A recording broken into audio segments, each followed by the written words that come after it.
High everyone, get ready with me for gold shopping. यो video एकदमै special छ। सुरुमा मैले बेसको लागि फाउन्डेसन र कन्सिलर मिक्स गरेर मजाले अन्डर आईमा लगाएँ अनि त्यसपछि चाहिएको ठाउँमा पनि लगाइदिएँ। एकछिन वेट गरेर पाउडरले सेट गरेँ। म चाहिँ अलिकति हातले पनि मिलाइदिन्छु, यसले गर्दा बेस एकदमै नेचुरल देखिन्छ। हल्का आई स्याडो लगाएँ। मलाई पनि खासै आई स्याडो लाउन त आउँदैन, म पनि बिस्तारै सिक्दैछु। यो जुन ज्वेलरीहरूको डिजाइन म आज हेर्न गइरहेको छु त्यो मैले अस्ति नै सबै डिजाइन दिइसकेको थिएँ।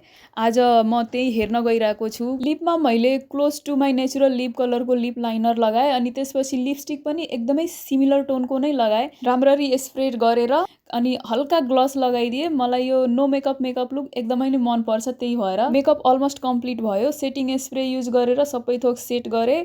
यो हो मेरो फाइनल लुक। अलरेडी ढिला भइसकेको थियो, सपिङको लागि छिटो निस्केँ। सपमा धेरै नै राम्रो डिजाइनको ज्वेलरीहरू थियो। सपिङको लागि म आफ्नो बुवासित गएको थिएँ। त्यसपछि दाइले पनि हाम्रो ज्वेलरी देखाउन सुरु गर्नुभयो। मैले केही ज्वेलरीहरू त ट्राई गरेर पनि हेरेँ। तिनीहरूलाई डिजाइनहरू कस्तो लाग्यो लेट मी नो। आजलाई यति नै, बाई।